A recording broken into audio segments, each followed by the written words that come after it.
Thanks for joining us for a DK Custom Products video. This video is about Wild Ass seats and if they're any good.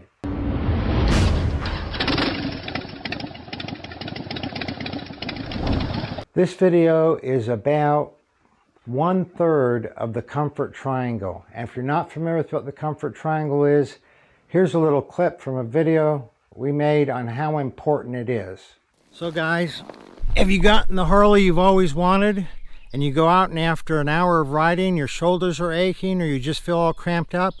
Well, today we're going to talk about the comfort triangle and how to make your bike comfortable for you. So we have a complete written report on the comfort triangle down in the description below, and we'll put a link to a video we made on it up in the corner here. So 1/3 of the comfort triangle is butt placement and how comfortable your seat is. For years, I used to either reshape my own seats, pull the cover off and grind away on the foam, put some comfort foam in there. We also a couple times used outside shops that would recontour the seat for you.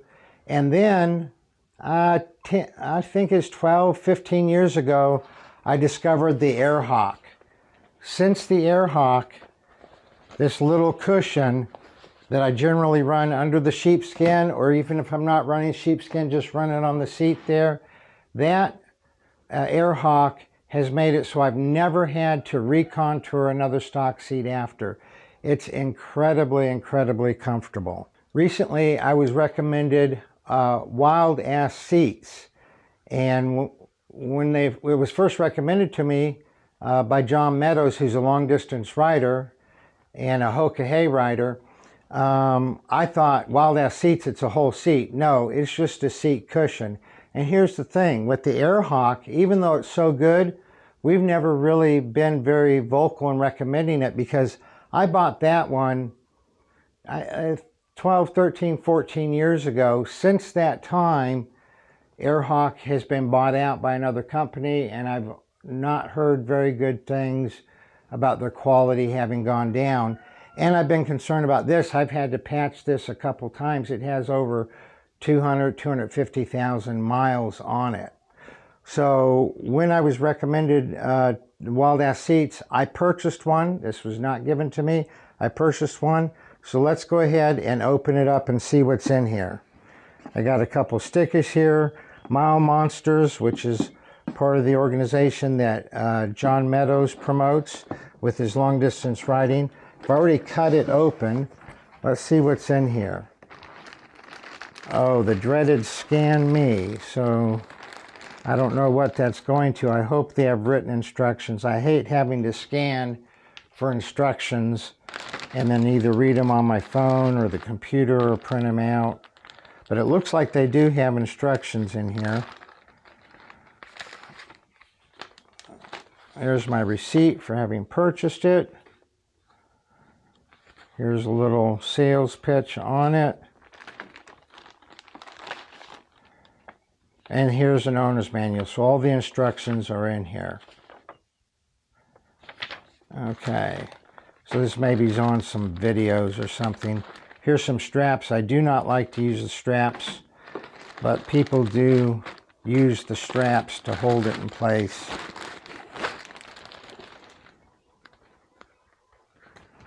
Looks like here's where you can put the straps through right here. This is the cover. You open it up and you can see the air bladder in here. So it's very similar to the AirHawk, which has the same thing inside. A bladder. This one looks, it's a different shape though. It's about the same. Maybe it's a little wider. It doesn't go up as far.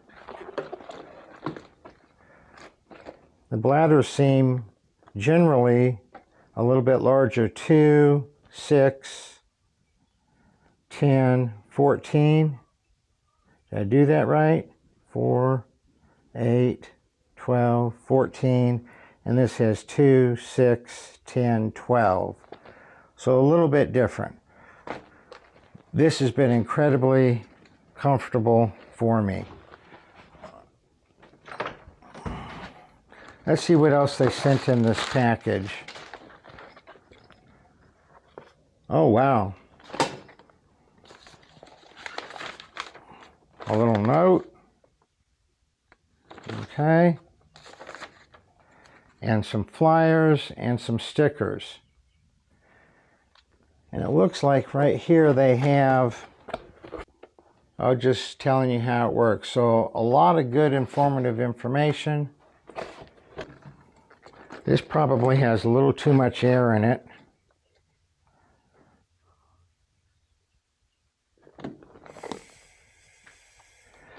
The key with these air bladder seats is you want them to be almost completely deflated.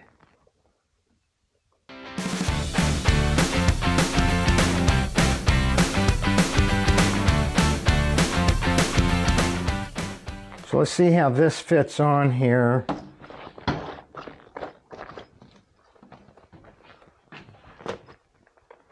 little bit different than the AirHawk did. Let's take a first sit on it.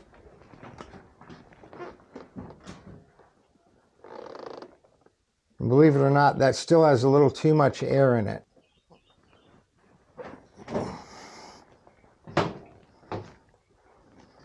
So over the next couple months, I'm going to be testing this out. Going to be using it as my daily rider, and we'll see how it is. And in July, I'm planning on doing an iron butt with John Meadows, and it'll be the Saddle Sore, 1,000 miles in 24 hours. And after that iron butt, and after a month or so of riding with it, I will do a follow-up review and tell you whether or not I like this, if it's better or worse than the AirHawk, if it's worth the pretty expensive price point that it has, but again, less than a new seat. So we'll just see how it pans out come sometime in July. So if you haven't subscribed to our channel, go ahead and subscribe to it. It doesn't cost you anything. And please click the notification bell. That way when we come out with new videos, you'll see them.